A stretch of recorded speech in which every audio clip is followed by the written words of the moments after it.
Our discussion, let's take a look at carrier transport in MOS capacitors.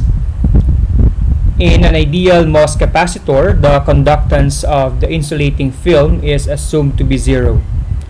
However, for real insulators, this is not the case because real insulators show some degree of carrier conduction when the electric field or the temperature is high. Now, tunneling is the conduction mechanism through insulators under high electric field. And the tunneling emission is a result of quantum mechanics by which the electron wave function can penetrate a potential barrier.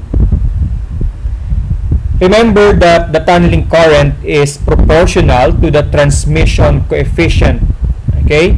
Exponential negative 2 beta D, where D is the insulator thickness and beta is approximately equal to QV naught minus E raised to 1/2, or E1 plus the quantity E2 minus QV all over 2 raised to 1/2.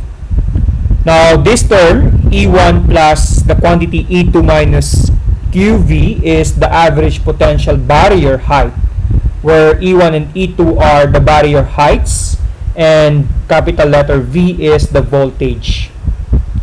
Remember that when voltage increases, beta will decrease and the transmission coefficient as well as the tunneling current will increase.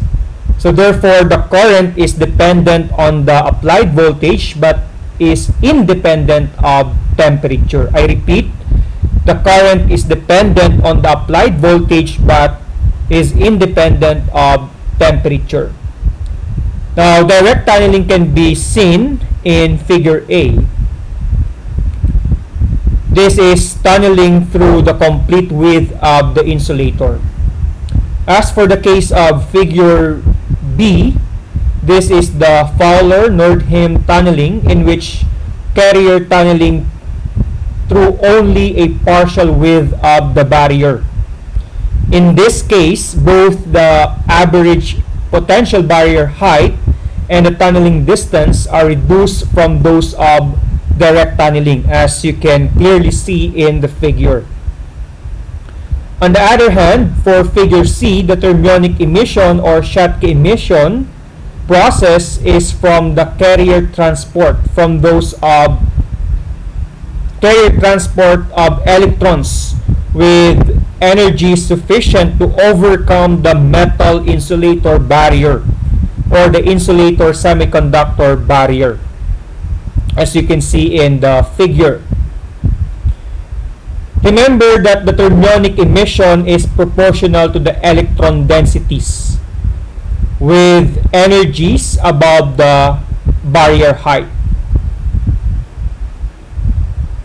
And the current is proportional to the exponential of QPB all over KT. That means the current increases exponentially with decreasing barrier height and increasing temperature.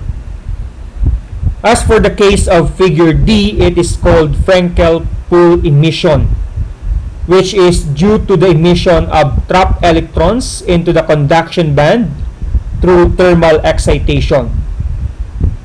Now, this emission is quite similar to that of Schottky emission. The barrier height, however, is the depth of the trapped potential well.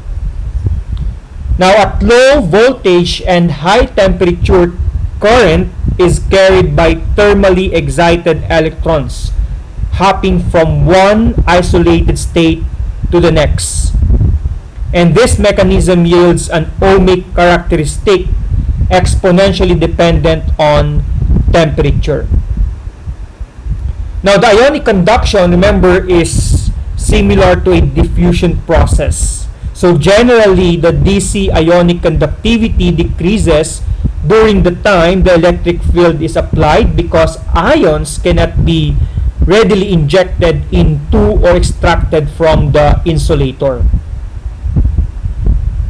So after an initial current flow, positive and negative charges or space charges will build up near the metal insulator and the semiconductor insulator interfaces, causing a distortion in the potential distribution. Also remember that when the applied field is removed, large internal fields remain that cause some but not all ions to flow back towards their equilibrium position. And this condition results in an IV hysteresis, okay, or a deviation in the IV curve. The space charge limited current results from carriers injected into a lightly doped semiconductor or an insulator where no compensating charge is present, and the current is proportional to the square of the applied voltage.